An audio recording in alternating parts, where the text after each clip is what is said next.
नमस्कार। जैसा कि मैंने पहले बताया था कि विचित्र वीर्य की दो रानियां थीं, अंबिका और अम्बालिका। तो अंबिका ने एक पुत्र को जन्म दिया जिसका नाम धृतराष्ट्र था, और अम्बालिका ने एक पुत्र को जन्म दिया जिसका नाम पांडु रखा गया।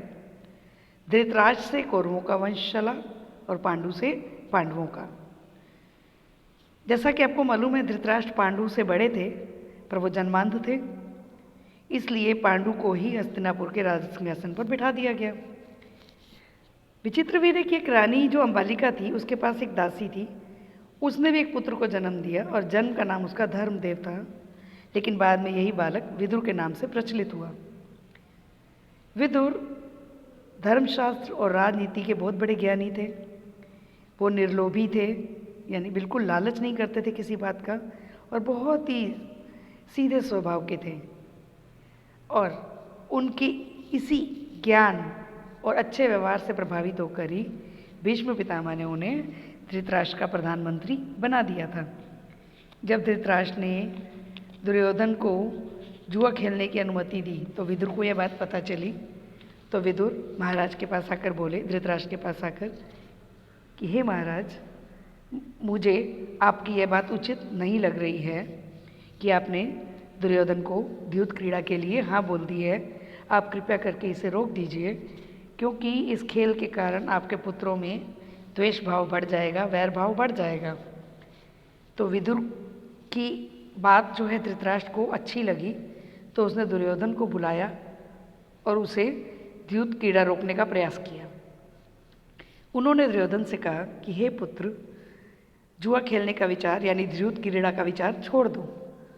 द्यूत क्रीड़ा कभी किसी का भला नहीं करती है, और वैसे भी विदुर बुद्धिमान है और सदा हमारी भलाई का ही सोचता है। और वो कहता है कि अगर ये खेल आप लोगों ने खेला तो तुम भाइयों का विरोध बढ़ जाएगा और आपके राज्य का एकदम नाश हो जाएगा।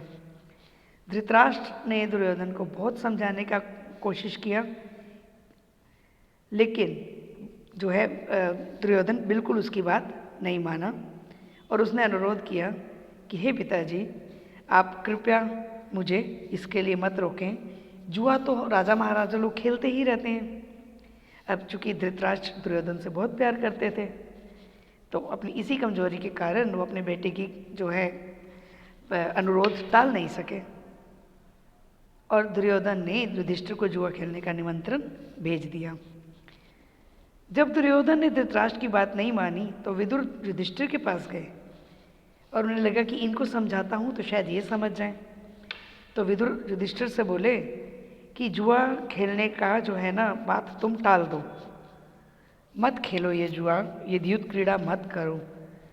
विदुर की सभी बातें युधिष्ठिर जी ने बड़े ध्यान से सुनी।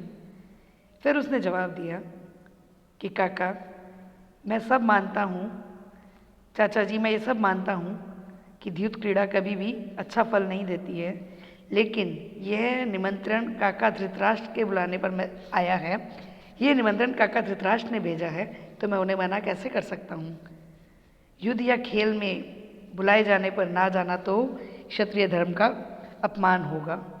यह कहकर युधिष्ठिर क्षत्रिय कुल की मर्यादा को सम्मानित रखने के लिए दुर्योधन के पास जुआ खेलने के लिए चले गए। धन्यवाद।